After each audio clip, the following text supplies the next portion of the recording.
Hi kids. Okay, today we're finally going to do it. I'm going to take you through the 8 jhanas. You can read all about jhanas in other places.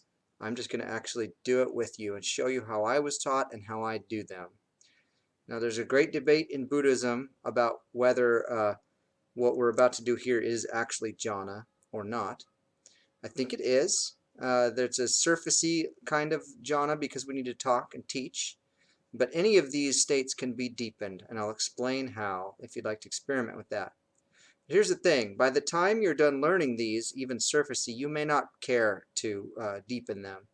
See, the thing is, all we are is just this conglomeration of body, feelings, sensation, hearing, thoughts, emotions, all mixed and jumbled up. And the way that they mix and jumble up is it makes a state. And you can control this a little bit. You can make a different recipe. You can pull out these feelings and put these ones in, like we do in metta. Or you can take a nice hot bath and calm your body down and mix it up into another state. And we move through life from state, and it flows into another state, and it flows through to another state. And that's great.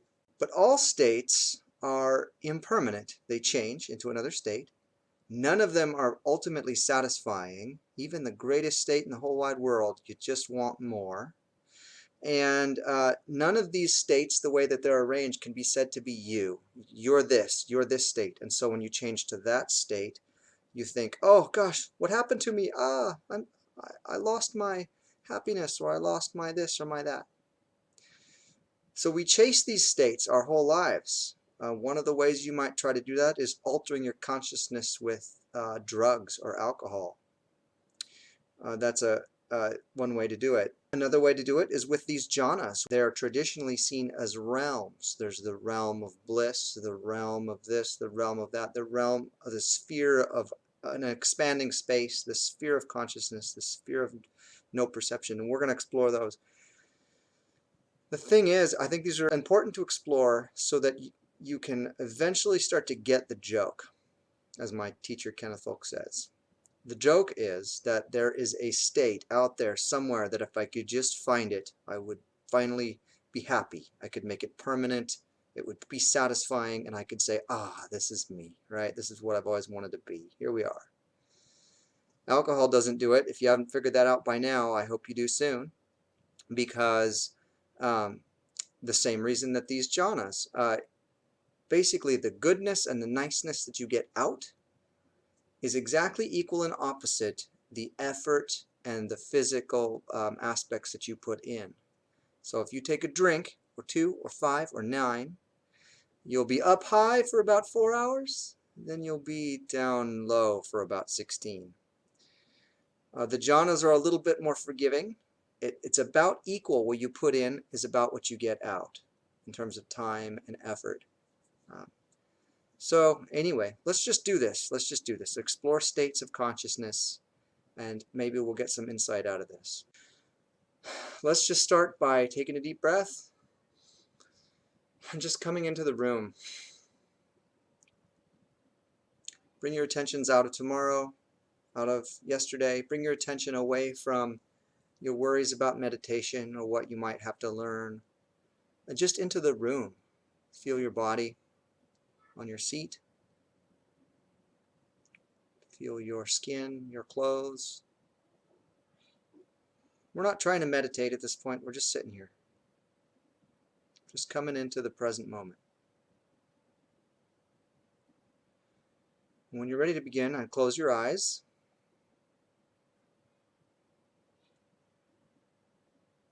Your attention can be visualized as sort of like a tide that can go way out wide or come way in.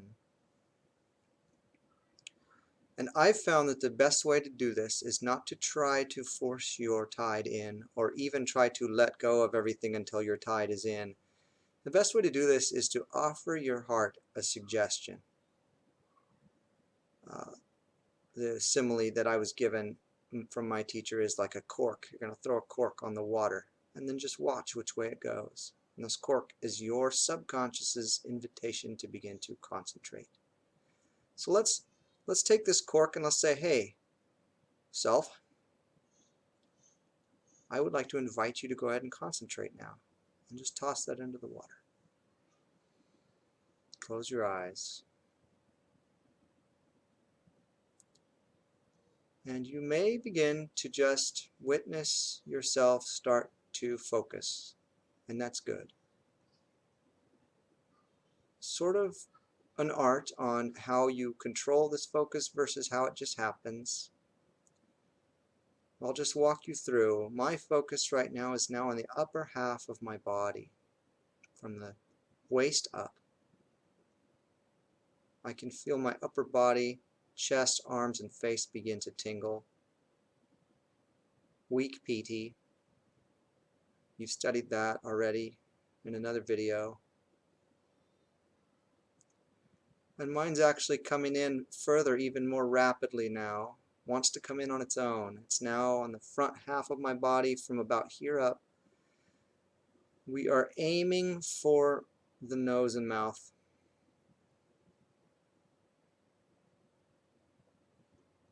Feel the tingling.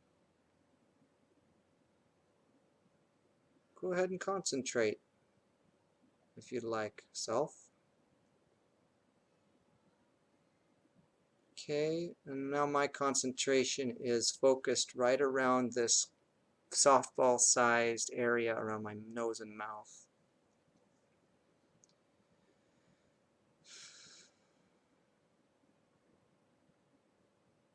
And the most prominent sensation here is the breath over the lips and over the nostrils. Cool as it fills my nostrils, warm as I breathe out. Go ahead and concentrate, Art. If you'd like to, Andy, go ahead and concentrate. And I'm tightened up now. My focus is right on the nostrils.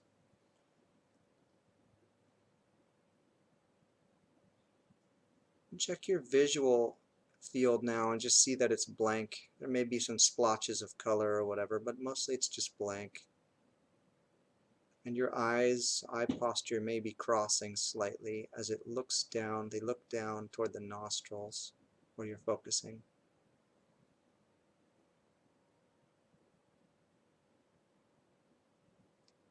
You don't need to bear down, I don't think.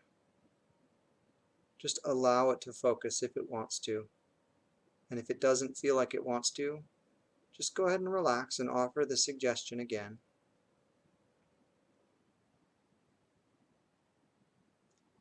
Eventually, as you're sitting here, and as you've practiced this enough, you'll begin to get light sensations up the face, up the chest, maybe one sensation, pleasant sensation shooting like that every once in a while. They're usually in an upward motion for me, and I've heard from others that upward is kind of the pattern here.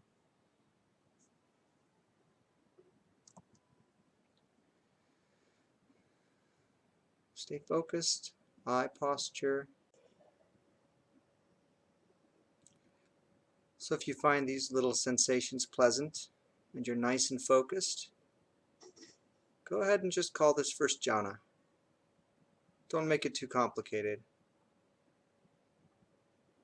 This jhana can be deepened the same way that you got into it, by throwing the invitation into the pond of your heart to go ahead and deepen and become more absorbed. That's one option. Another option is to begin to do noting here and rip this state that you're in apart with vipassana. You can do that later. The third option is to continue. So from the first jhana, what I want you to do is go ahead and put a smile on your face. You might feel instant sensations in the chest, an emotional area associated with that smile. This is why I told you in other videos that you should go ahead and put a smile on your face when you meditate, even if it doesn't feel right, because later on it would come in handy. Well, here's where you want it. So we're smiling.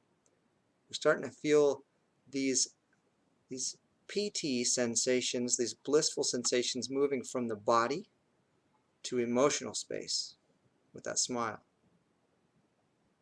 And from there, I want you to just visualize that smile draining back down your throat. You're drinking it. And as you're drinking it, you fill up your whole body.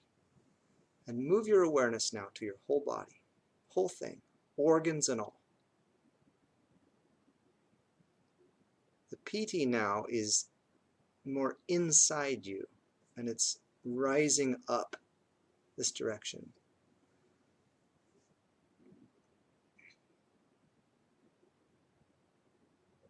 This is where the Buddha gives the example of the pond or the spring that is being fed from a bubbly spring from below. That is what it feels like. This is the second jhana. Very nice emotional shooting or showering PT.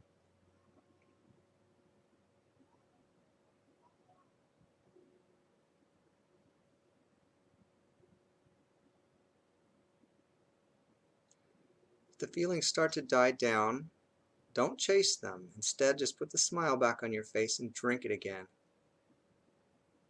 Follow it down your throat, into your chest, filling your organs, liver, kidney, heart, spleen, lungs.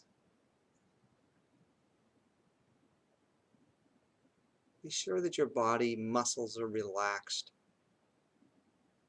Concentration practices are supposed to be refreshing.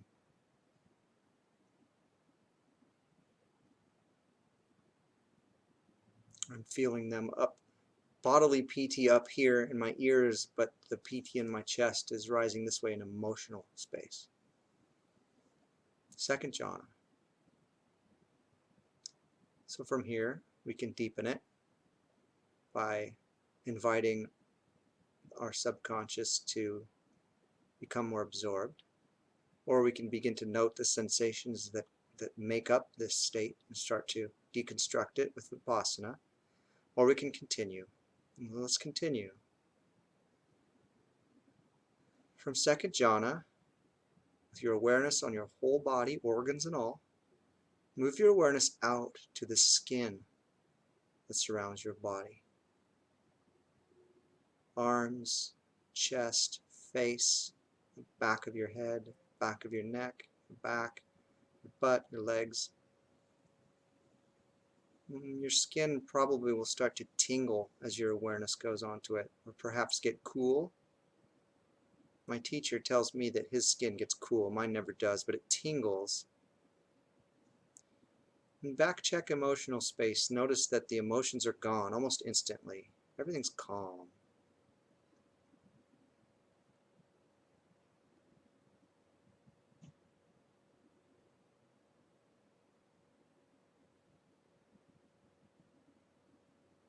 So PT and the sukha, the bliss and the happiness are both calm now.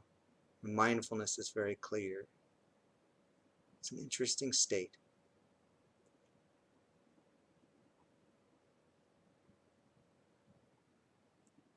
You can deepen this one again with an invitation to your heart, or you can deconstruct it with vipassana, or you can move on.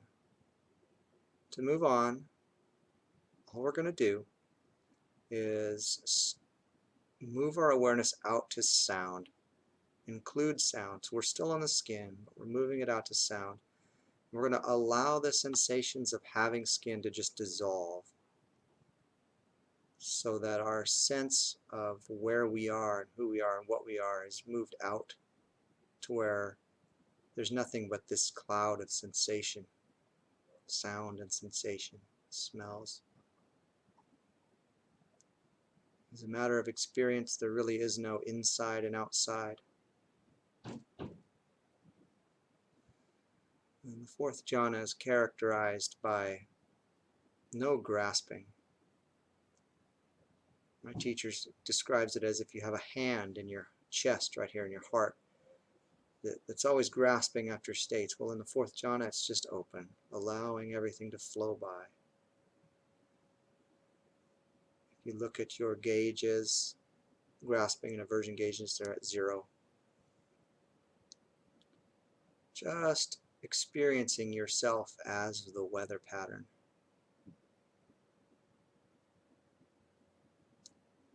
So this is the fourth material jhana. You can deepen this one again with an invitation, although who you're inviting may be less clear in this jhana. You're just sort of inviting the sensations that make up reality to deepen. Or you can start to shatter this state also, vipassana. Or you can move on. Moving on to the fifth jhana will be moving into the formless realms. So from the fourth, experiencing ourselves as the weather pattern, we're going to turn our attention now to the space that all of this weather, sound, sensation is appearing in. I usually visualize it as spherical.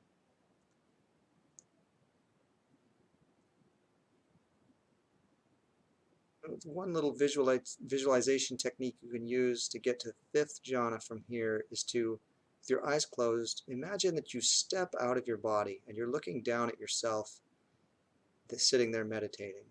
And you're meditating in the center of this vast open black universe. There's nothing else there but you watching yourself meditating. And you're going to now, you're in an imagination world here, so you can do whatever you want. And so looking out one direction, whichever direction you want, you are going to just immediately teleport yourself to the very edge of this universe, as far away from that little meditating self as you can. Go ahead and do so now. Blink, boom, you're way out there. You can look back. Maybe you can or can't see the meditator from this distance. But you realize that in the same direction you just went from the meditator, there's just more space out there. You didn't wink to the edge of anything. There's no edge, there's just more. But just like you teleported that time, we're going to teleport now 3 times. 1, 2, 3. As far as we can. Blink to the edge of the universe and shoot, there's more space. Blink again then. Way out to the edge, there's even more space. So blink again.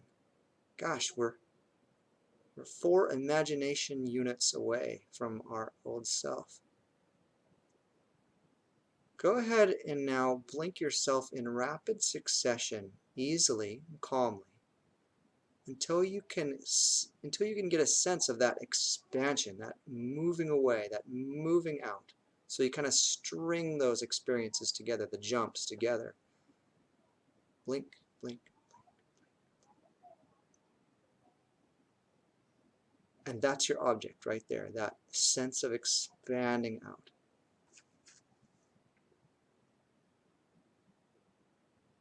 Take that as your object. It's the sphere of infinite expansion. Some people see a horizon line in their visual space when they're doing this. I don't. I don't know what I see. I'm very much in the cranium, whereas the last 4 jhanas were 80% body sensations and maybe 20% in the mind. This one is way in the mind and just barely feel the body. Or feel the body less. Maybe I still feel it a lot, but I feel it less than the last jhanas. So this is 5th jhana, the sphere of infinite space, or infinitely expanding space. So let's move on to the 6th now.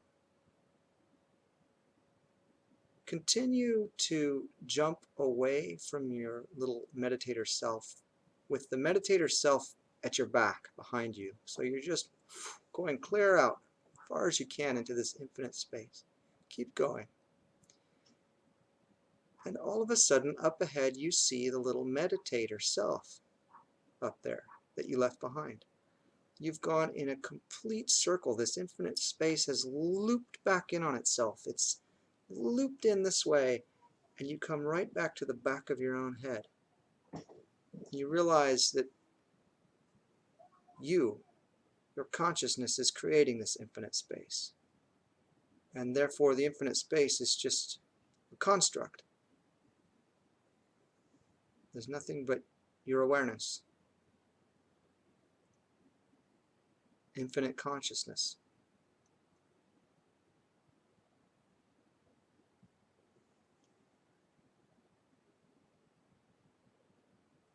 Don't try to match your experiences to mine too much. That these states may be experienced differently by everyone. If you drop the visuals and just maintain that sense of consciousness coming back to itself, that's your object. And just see where it takes you.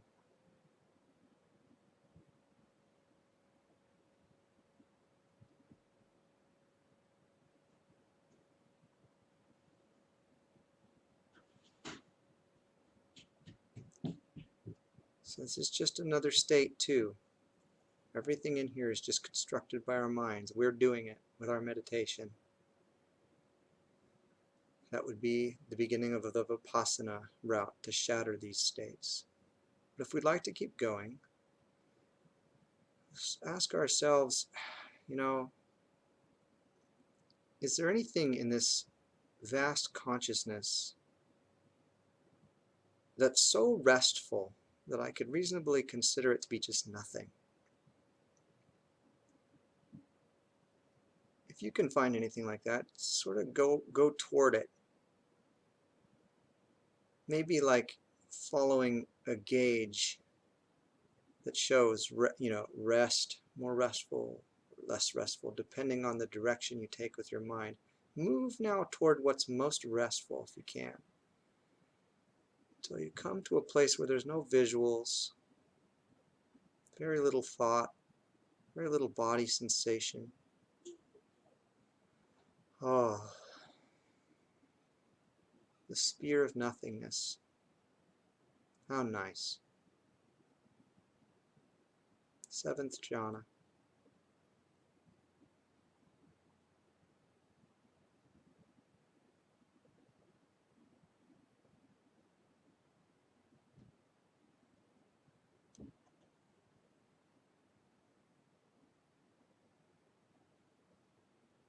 Again, don't read too much into it. Don't compare your experience too much with sutras or books you've read. If you take the object that I'm explaining, you'll get there. You probably already are, even if you're not satisfied with it. But that is the insight. There is no state of consciousness that you can either drum up chemically or physically or by meditation or by buying things at the store or by getting Christmas presents. There's no state of consciousness that you can come to that is permanent, satisfying, or that you can say, finally, there I am. I'm there. It's me.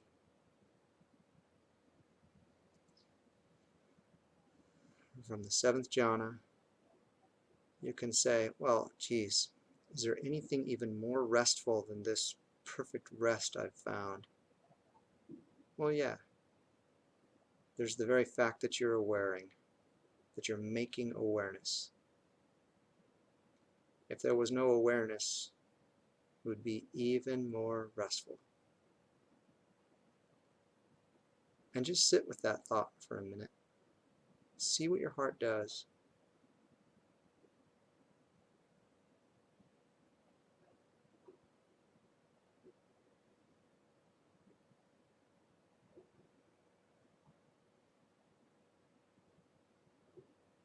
You might find yourself flickering in and out of awareness. Was I there a moment ago? I don't know.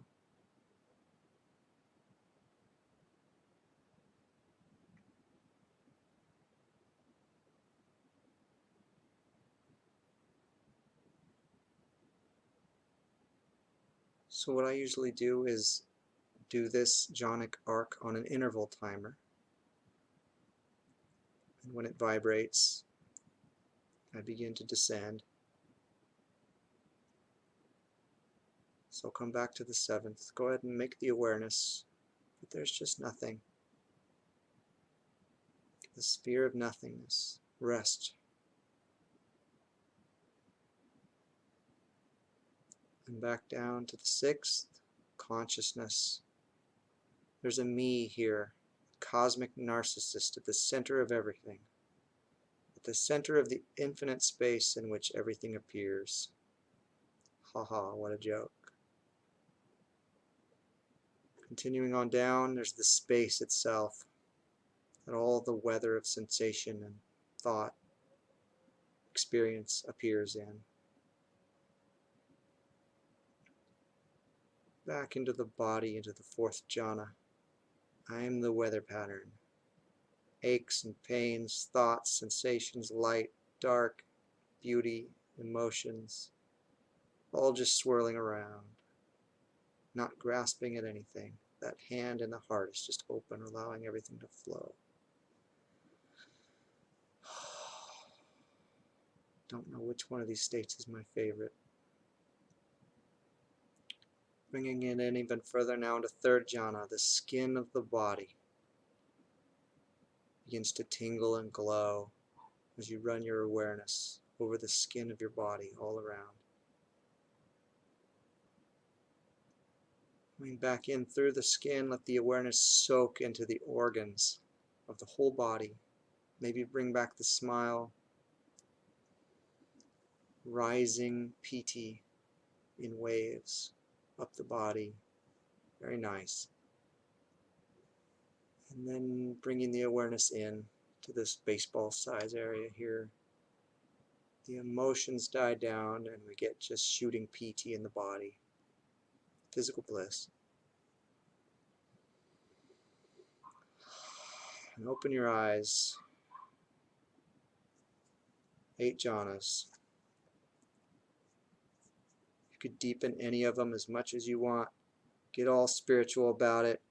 Maybe you say, those aren't jhanas. You need to go do what these sayadaws do in Burma and stare at a disc on a white screen and really get deep until you just completely lose yourself. You're going to learn the same lesson. The lesson is to get the joke. You can't make a state that is satisfying. I love you, kids. I will teach you much, much more. I, like the Buddha, recommend that you explore these states so that you can get the joke.